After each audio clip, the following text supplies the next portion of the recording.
కేంద్ర బడ్జెట్లో తెలంగాణకు అన్యాయం జరిగిందని బీఆర్ఎస్ వర్కింగ్ ప్రెసిడెంట్ కేటీఆర్ అన్నారు. కేంద్ర బడ్జెట్లో తెలంగాణకు దక్కింది గుండు సున్నా అని విమర్శించారు. కాంగ్రెస్ బీజేపీకి చెందిన 16 మంది ఎంపీలు ఏం సాధించలేదన్నారు. తెలంగాణ నుంచి 2 కేంద్ర మంత్రులు ఉన్నా కనీసం స్పందించలేదన్నారు. తెలంగాణకు ఈ బడ్జెట్లో మళ్ళొక్కసారి దక్కింది పెద్ద గుండు సున్నా. నేను తెలంగాణ ప్రజలు అందుకే ఆలోచించాలని చెప్పి వారిని విజ్ఞప్తి చేస్తూ ఉన్నా. మొన్న జరిగిన పార్లమెంట్ ఎన్నికల్లో 16 స్థానాలు 8 కాంగ్రెస్ పార్టీకి 8 భారతీయ జనతా పార్టీకి మీరు ఇచ్చారు. తెలంగాణకు 16 మంది పార్లమెంట్ సభ్యులున్న 8 మంది కాంగ్రెస్ వాళ్ళు 8 మంది బీజేపీ వాళ్ళు దక్కింది మాత్రం గుండు సున్నా. అందుకే స్వీయ రాజకీయ అస్తిత్వమే తెలంగాణ కెన్నటికైనా శ్రీరామ రక్ష.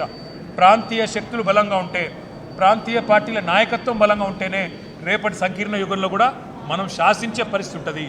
శాసించి సాధించుకోవాలి తప్ప యాచించి సాధించుకుంటే ఏది కూడా రాదు. రేపటికైనా తప్పకుండా ఇవాళ ఈ 8 బీజేపీ ఎంపీలు అక్కడ పార్లమెంట్లో కూర్చున్నారు. తెలంగాణకు అన్యాయం జరుగుతుంటే ఒక్క ప్రాజెక్టు కూడా రాకపోతే కనీసం నోరు కూడా మెదపలేదు. 2 కేంద్ర మంత్రులు ఉన్నారు, నోరు మెదపలేదు. అదేవిధంగా 8 మంది కాంగ్రెస్ ఎంపీలు తెలంగాణకు అన్యాయం జరుగుతుంటే కూడా నోరు మెదపలేదు.